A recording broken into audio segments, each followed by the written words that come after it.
everyone, welcome to this channel and welcome to this video. Hi, my name is Courtney. If you are new here, I am a previous EPIK teacher in the Jalabukto area. I taught 4th, 5th, and 6th grade for 1 year with EPIK, and I know a lot of you guys are like, wait a second, Courtney, has it not been 4 months since you left EPIK? Why are you making another EPIK related video? Really good question. So this will actually be my last EPIK related video unless I were to go back and do it again. But I wanted to make this one because when you leave Korea, it's not as simple as it seems. You don't just kind of fade into the background like that meme. You guys know what I'm talking about. There are quite a few steps that you need to make to be able to move from Korea back to your home country and getting all of the benefits that you do get with EPIK. I know when I was going through this process, I was the only one in my city that I was friends with who was leaving. That's why I wanted to make this. So if you guys aren't close to finishing up your time with EPIK, then I hope you can just bookmark it and come back. But I just want this to be a little bit of assurance that you're getting everything you need to done before leaving. So in this video, we're going to be talking about closing bank accounts, cell phones, apartments, everything down to that, and pension. A small caveat I do want to say is that I am American, so depending on your nationality and your nation's relationship with Korea, things like pensions can look different ways. So I'm going to be talking about my own personal experience. I'll be adding in anecdotes if I think it is helpful, but please do know that going in, if you're from South Africa, from the UK, Australia, then please double check these things to make sure that it is the same with your nation as well. So let's go ahead and get straight into the video. So first things first, do not close your bank account. Please do not do this. I know this seems like it would be the #1 thing to do, especially when you are leaving the country, and especially if you don't have plans to come back again. It might be easy that you want to just pull everything from your bank account, put it into your home country's bank account, and then be finished with it. But please do not do this. So the #1 reason why you do not want to close your bank account is because this is how you will be receiving your pension. As an American, we do get pensions, thankfully, with our relationship with South Korea right now, that we pay into during our time working in Korea. Unfortunately, if you are from the UK, that is not the same case. I believe that South Africans do get a pension as well, but please do double check me on that. But depending on your nation's relationship with Korea, the pension looks different. So it is really nice to be able to get it back at the end of the day. How do they do that? They put it directly into your Korean bank account. So I will have timestamps in this video when I will be talking about the pension a little bit later on, but you will need to have this open for that, as well as if you have any medical bills coming in late or anything like that. You want to make sure a little bit of money is left in your account and you don't have to pay any transfer fees to go from your home country back into another Korean account again. It's just not worth it. So I think your first couple months after leaving Korea, I would definitely recommend leaving your bank account open, and then from there you can decide whether you want to close it and you're no longer going to go back to Korea or not. All right, #2, I would say get all of your accounts and subscriptions sorted out. So with things like Kakao or Naver, you don't need to cancel those accounts. Those are really nice to have, especially if you're going back to Korea or to keep in contact with people through Kakao Talk. But things like Coupang, if you have any running subscription services, for instance, like free delivery, stuff like that, make sure that you cancel that out before leaving. Eventually, when you do close your bank account, there won't be any money left to pull in,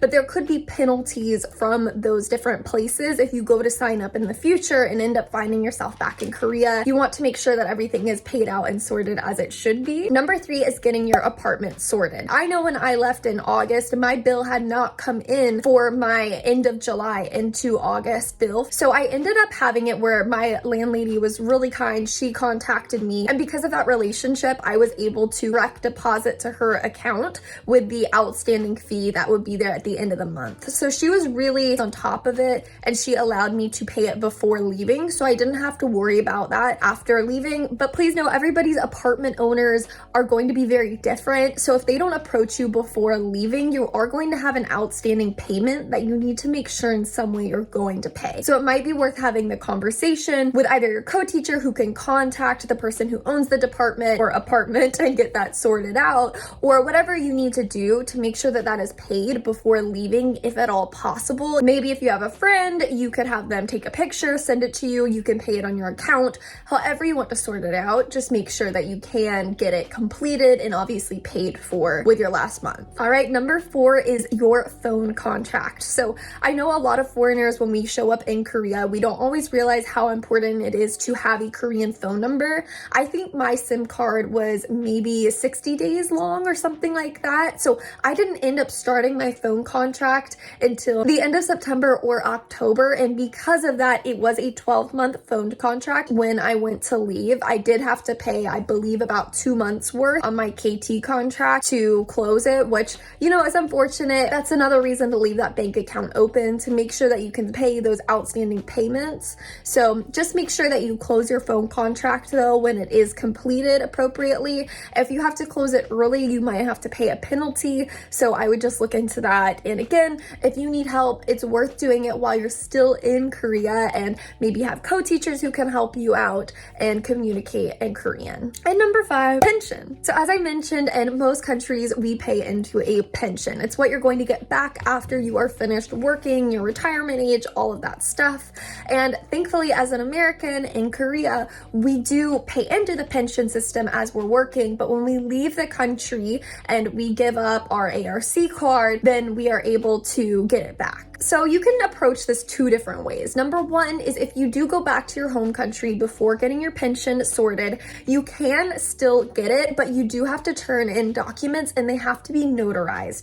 And obviously that costs a lot of money. I think all of us who have been through the EPIK process and had our initial documents notarized know how long that can take. So it's just a hassle. You have to send it directly to the Korean pension office. That's going to cost money and shipping fees. So all over, you're just wasting a lot. So if you can, please do go before leaving Korea. I think I went in my last week, but I was really happy I did. It can be intimidating. So basically you go to the pension office. I lived in Jeonju, so I went to the Korean pension office in Jeonju. It was a really big building. I think that's something interesting, that I worked in Korea for a year, but not in a corporate environment. So it was really intimidating going. I was getting in the elevator and I was like, oh my goodness, I'm about to walk into a government office and I don't know how to speak Korean. This can be intimidating, but basically all you do, it's pretty seamless. You walk in and then you put up your name, they'll give you a number, and everybody is there for the same reason. Basically, they just take your number, they call you when it's time, you get brought to one person. My person, thankfully, she spoke a little bit of English and we were able to communicate. I basically gave her my start and my end dates when I was leaving the country, who I worked for. I had to make sure I had my documents in order, and EPIK provides those on the website, what you will need when you are exiting and leaving with your pension. But just make sure all those documents are sorted out. My person was really nice, helped me through it, and then I got my pension a couple months later. So it will take a couple of months to get that processed and then actually get back into your bank account. All right, number 7, I believe, maybe this isn't the right number, but we'll go with it. When you leave the country, supposedly you are supposed to give out your ARC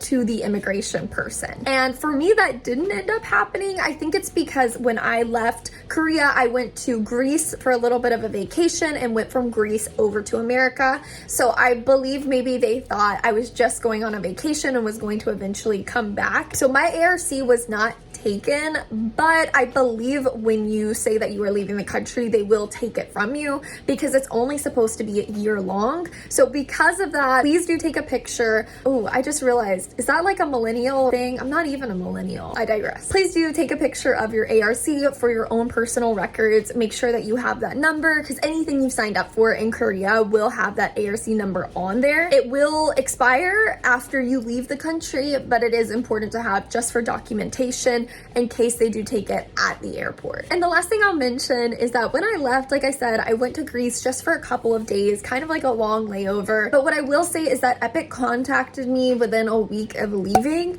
and they wanted some documentation sent to them. And I think that it was documentation I had to fill out, but they needed it scanned and sent over. And I did not have a scanner because I was on vacation. So I didn't have any way to do it. Thankfully, I contacted them, but they just let me know that if I couldn't get it back in a certain amount of time, then everything would be slowed down a little bit when it came to processing my documents of leaving. So I just want to say that as a heads up, if you are leaving, you might get contacted by them for additional documentation. It wasn't a big deal, but if you're planning on having a trip before you go back, it's just something to think about. Make sure you are checking your emails still with EPIK. All right, so we came to the end of the video, really short, sweet, I hope. And that's all I have to say about leaving EPIK. So this might not have been an all-inclusive video, so if you guys have left and you have any information that you want to leave in the comments down below about your process leaving, I think that can always be really helpful for people. But thank you guys so much for watching. I hope you have the absolute best day of your life, and I will see you guys in the next video. Bye!